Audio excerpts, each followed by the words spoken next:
Mateo is the most powerful monster in the Eastern Realm, yet he refuses to acknowledge his true nature, insisting instead that he is a divine being. To dominate the entire Eastern Realm, he commands his Red Armor Legion and followers to hunt down tribes who refuse to submit. Soon, chaos engulfs the land as countless tribes fall victim to their ruthless attacks. On the border of the Eastern Realm, Lucas lures Mateo's followers away to buy time for his tribe to escape. Though Lucas is a skilled warrior, he stands no chance against such overwhelming numbers and is forced to flee for his life. But the enemies prove far stronger than he anticipated. A heavy chain strikes him down. Knowing the grim fate that awaits him if captured, the injured Lucas struggles to his feet and dashes off again. In his panic, he loses his way in the dense forest and ends up at the edge of a steep cliff with no way forward. Just as the enemies are about to finish him off, his sister Anna arrives. Their father, John, was a mighty warrior who once faced Mateo alone. Though John was ultimately defeated, he managed to drive a sword into Mateo's forehead, a blade the monster has never been able to remove. Though Anna is a woman, she carries John's bloodline and, through relentless training, has become unmatched in her tribe. Yet her warrior instincts scream of an unprecedented threat, emanating from an old man among the enemies.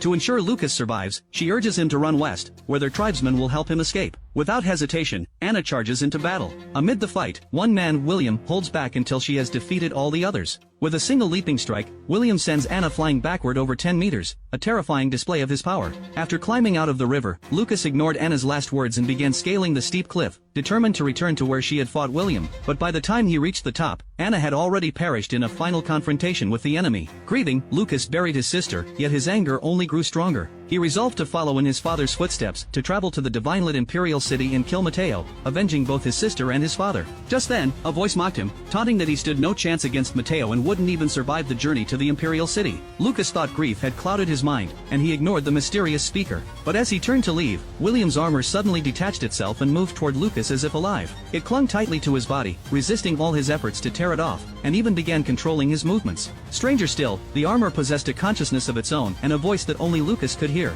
It introduced itself as Leo. When Lucas tried once more to remove it, Leo explained that it thrived on excitement and was deeply curious about Lucas's quest to challenge a self-proclaimed god. In exchange for a regular offering of Lucas's blood, it vowed to help him take down Mateo. Seeing value in an ally, however unusual, Lucas agreed. On their way to the imperial city, they entered a town where Lucas was once again cornered by Mateo's followers. Determined to protect a young girl behind him, Lucas prepared to fight to the death. But then, Leo abruptly separated from Lucas's body, transforming into a full-suited armored monster. "I'll take down every one of them," it declared, in 30 seconds or less.